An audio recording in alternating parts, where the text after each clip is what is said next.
The 2nd New Hampshire Regiment was formed in early May 1775, as the second of 3 Continental Army regiments raised by the state of New Hampshire during the American Revolutionary War. Its first commander was Colonel Enoch Poor, with Joseph Silly as major. Many of the men who served in the unit hailed from southeastern New Hampshire and western Maine. During the first part of its service, the regiment took part in the Siege of Boston, and there is a link below in the reference section to the orderly book of an officer in the unit during that time. History. In 1776, the 2nd New Hampshire also became known as the 8th Continental Regiment, though that designation would revert to the 2nd NH by the end of that year. After the capture of Boston in March, the 2nd New Hampshire saw action at the Battle of Trois-Rivières in Quebec,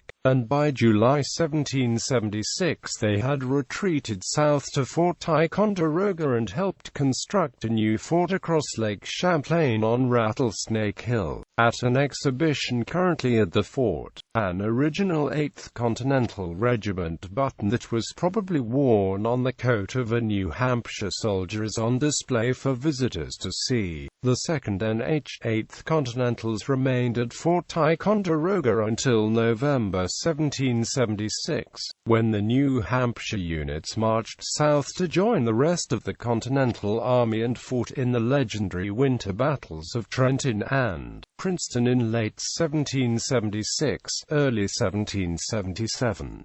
By the spring of 1777, the 2nd New Hampshire had marched back north to Mount Independence and Fort Ticonderoga, the headquarters of the American Northern Army, where they would remain until July. In the spring of 1777, several thousand stands of French arms arrived at Portsmouth, New Hampshire, and were transported to Fort Ticonderoga, Mount Independence on Lake Champlain, where the 1st, 2nd, and 3rd New Hampshire regiments were encamped. These Yankee soldiers must have eagerly exchanged their old hunting fowlers and committee of safety muskets which they had used for the first 2 years of the conflict for these state-of-the-art French weapons, which today are the only surviving regimentally marked American arms from the Revolutionary War. These handsome guns became popularly known as Charleville Muskets, for one of the armories where they were made in France, Charleville, was often inscribed on the lock plate. Once the guns were in American hands in 1777, the barrel of each musket was also stamped with letters NH as well as the battalion, and individually numbered. These weapons served the New Hampshire troops well for the remainder of the war. One French Model 1768 musket issued to a man in the 2nd NH is now preserved at the NRA Museum. After Enoch Poor was promoted to brigadier, Nathan Hale was commissioned colonel of the 2nd New Hampshire Regiment in April 1777.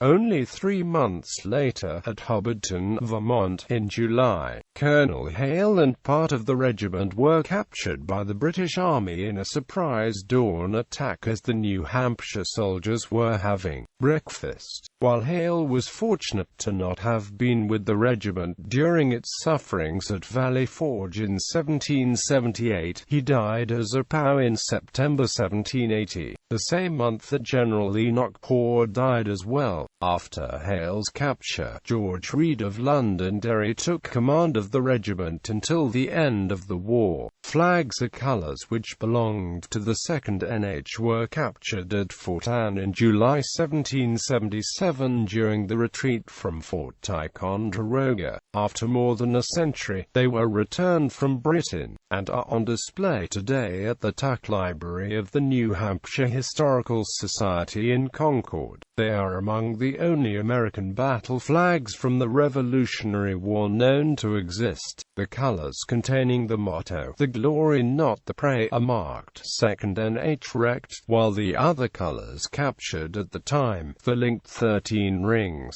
were likely a type of national color. Two other flags captured by the British at Scansborough were also noted, and they had similar designs, especially another with the 13 linked rings. While the colors were lost, the 2nd New Hampshire fought bravely in the autumn of 1777, where they were heavily engaged with British forces at Saratoga, leading to the surrender of General John Burgoyne's army.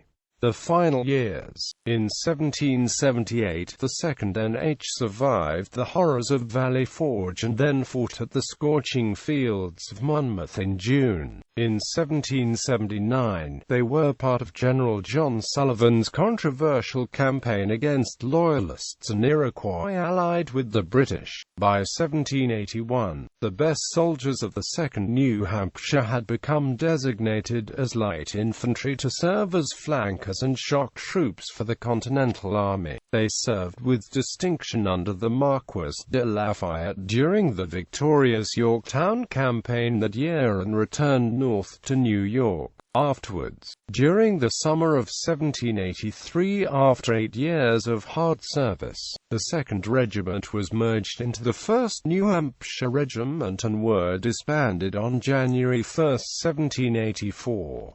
The 2nd New Hampshire, along with the 1st and 3rd Regiments, were among the most effective American units of the Revolutionary War and played a vital role in securing American independence. Present-day portrayals. Today, the 2nd New Hampshire 8th Continental Regiment is recreated by a group of living historians dedicated to portraying this illustrious unit as authentically as possible. The group portrays one company of the regiment through its various uniforms and equipage over the course of the American Revolution, for the civilian hunting fowlers and small clothes of the militia to the distinctive uniform and Charleville muskets of the light infantry. In 1781, the unit portrayed was originally a militia company commanded by Captain Jonathan Wentworth in what is now Dover and Rollinsford in Strafford County, New Hampshire. Captain Wentworth was unfortunately court-martialed and cashiered in July 1776 for dereliction of duty, though he claimed it was because he was lacking a tent and still recovering from smallpox and camp distemper. Though Wentworth was exonerated and returned to the army a few years later in 1776, command of the company passed to Lieutenant James Carr. He became paymaster in 1779, and Samuel Cherry, originally a native of Ireland, became company commander and led the soldiers during the greatest moment at Yorktown when they stormed the British lines.